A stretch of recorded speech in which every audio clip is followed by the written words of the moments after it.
ओम नमः शिवाय, जय महाकाल। दोस्तों, जैसा कि आप जानते हैं पितृपक्ष का महीना शुरू हो चुका है और पितृपक्ष का ये जो पावन महीना है, इसमें यदि आप रोटी वाला उपाय कर लेते हैं तो आपके जो पितृ हैं वो आपसे हमेशा खुश रहेंगे, तो आपका परिवार भी हमेशा खुश रहेगा। देखिए 29 सितंबर 2023 से 14 अक्टूबर 2023 तक श्राद्ध पक्ष और पितृपक्ष है।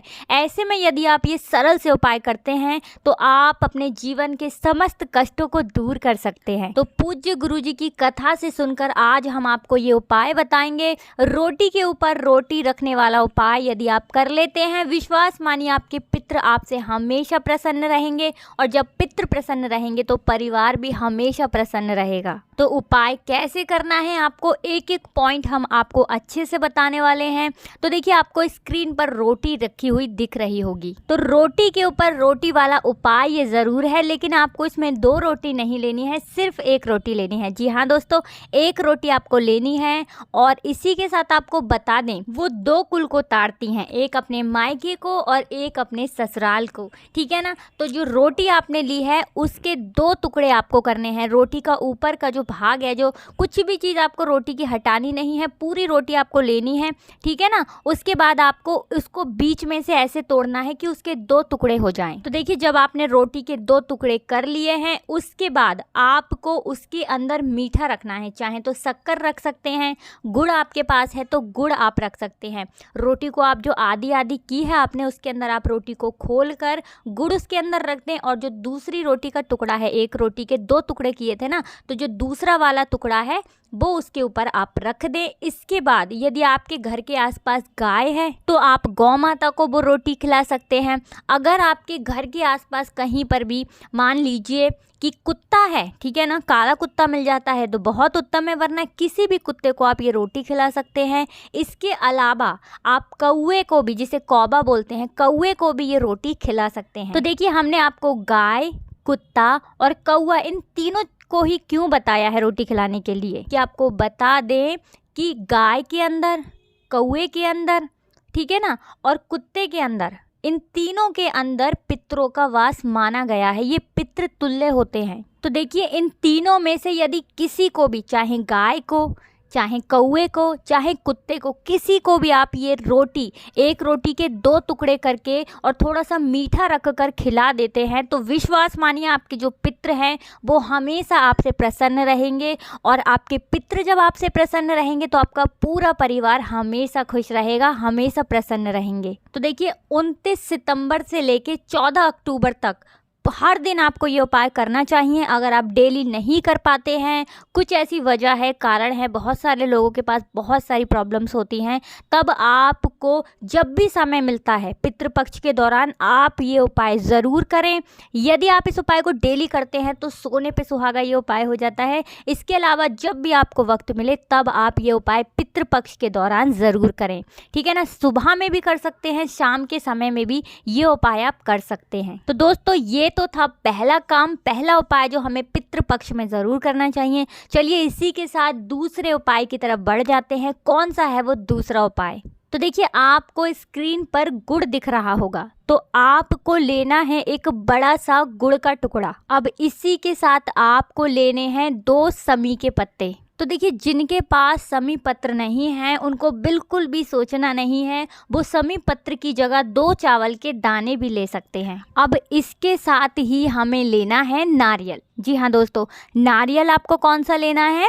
सूखा वाला नारियल, जो जूट वाला होता है, जिसके अंदर पानी भरा होता है, वो नारियल आपको नहीं लेना है। सूखा वाला, गोला जिसे बोलते हैं, ठीक है ना, वो वाला नारियल आपको लेना है। अब जो आपने सूखा नारियल लिया है, आपको उसे हाफ कट कर देना है, यानी कि काट देना है, बीचों बीच से आपको 2 टुकड़े में उसको काट देना है। अब देखिए, जब आपने गोले को काट लिया है तब आपको उसके अंदर क्या रखना है? वो गुड़ रखना है, ठीक है ना। जो गुड़ आपने लिया है वो गुड़ रखना है, और शमी के जो 2 पत्र, यानी 2 जो पत्ते आपने लिए थे, वो पत्ते भी आपको इसके अंदर रखने हैं। अब देखिए, शमी पत्र की जगह अगर आपने चावल लिए हैं तो चावल आपको रखना है, ठीक है ना। अब इसके बाद आपको अपने घर के प्रत्येक कमरे में जाना है। जितने भी कमरे हैं सभी कमरों में आपको जाना है, और उस गोले के साथ आपको पूरे घर के कोने कोने में घूमना है, ठीक है ना, जितने भी रूम हैं आपके घर में।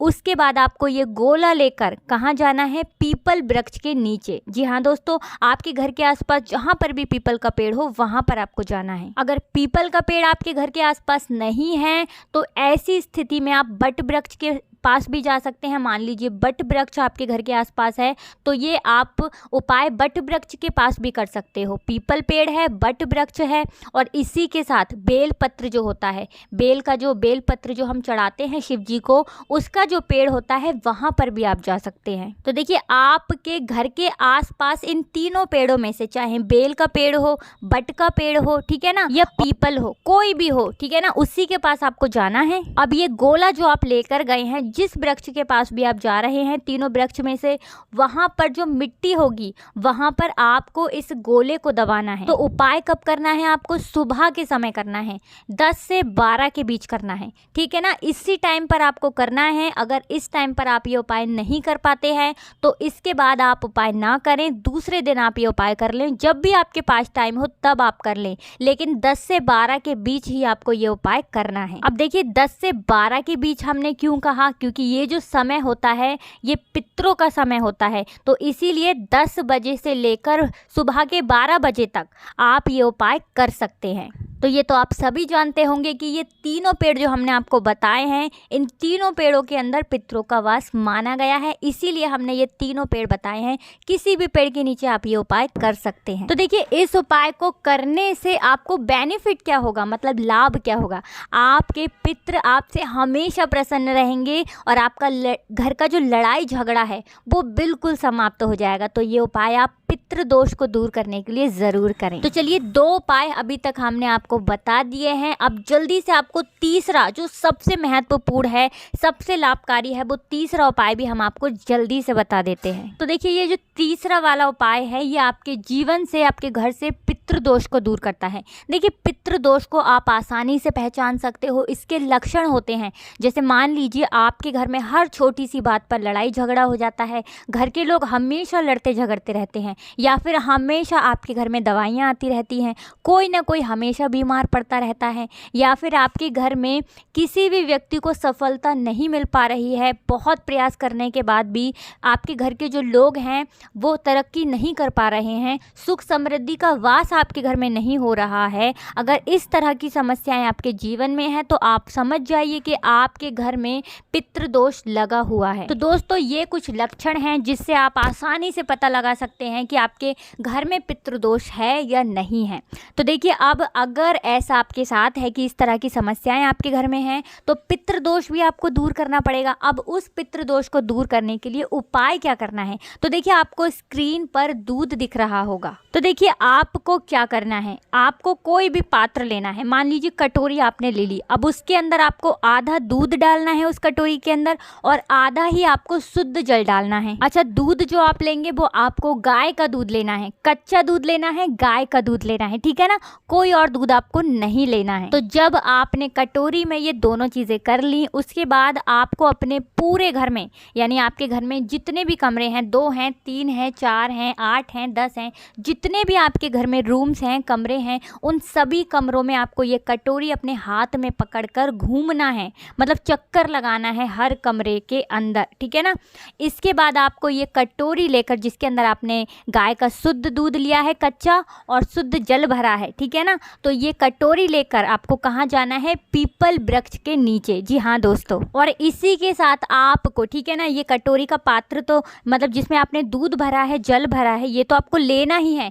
इसी के साथ आपको देसी घी का एक दीपक भी तैयार करके अपने साथ लेकर जाना है। तो दोस्तों, यहाँ पर भी टाइम की पाबंदी है। आपको सुबह के 10 बजे से लेकर सुबह के 12 बजे तक, उसी बीच में आपको ये उपाय करना है। तो देखिए, आप जब पीपल के पेड़ के नीचे जाएंगे तो सबसे पहले आप जो देसी घी का दीपक लेकर गए हैं वो माता लक्ष्मी के नाम से आपको वहीं पर वो दीपक जलाना है, और इसके बाद अपना मुंह आपको दक्षिण दिशा की तरफ करना है, और जो कटोरी आप लेकर गए थे जिसमें आपने गाय का दूध और शुद्ध जल भरा था वो आपको पीपल की जड़ में चढ़ाना है, अर्पित करना है, अपने पितरों को ध्यान करते हुए, उनका स्मरण करते हुए। तो देखिए, अगर आपके जीवन में पितृदोष बहुत ज़्यादा बढ़ गया है। देखिए, जब पितृदोष बहुत ज़्यादा बढ़ जाता है तो जीवन में कठिनाइयाँ भी बहुत ज़्यादा बढ़ जाती हैं।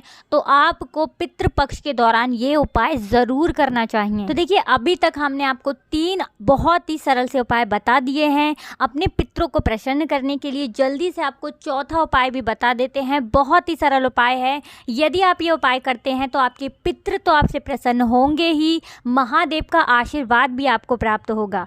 तो देखिए, देवों के देव महादेव का आशीर्वाद जब व्यक्ति को मिल जाता है, उसके पितृ उससे प्रसन्न हो जाते हैं, फिर उस व्यक्ति के जीवन में कोई चीज़ की कमी नहीं रहती है, बड़ी से बड़ी समस्या उसकी दूर हो जाती है। तो देखिए, इस उपाय को करने के लिए आपको एक तांबे का लोटा लेना है और अपने घर का शुद्ध जल आपको भरना है और उसके अंदर डालने हैं आपको चुटकी भर काले तिल। जी हाँ दोस्तों, काले तिल डालने हैं। और अपने घर के आसपास जहाँ पर भी शिव जी का मंदिर है वहाँ पर आपको शिवालय में जाना है और शिवालय में पहुंचकर आपको अपना मुंह यानी अपना जो फेस है वो उत्तर दिशा की तरफ करना है और जो जल आप लेकर गए थे वो आपको शिवलिंग पर अर्पित करना है। नाम कौन सा लेना है महादेव का? तो देखिए, कौन सा नाम लेना है आपको? श्रमवेश्वर महादेव, ठीक है ना। श्रमवेश्वर महादेव के नाम से वो लोटे में जो आपने जल भरा है, तिल डाले हैं, वो सारा का सारा आपको शिवलिंग के बीचों बीच चढ़ाना है। विश्वास मानिए, इस उपाय को करने से आपकी बड़ी से बड़ी मनोकामना पूरी हो जाती है,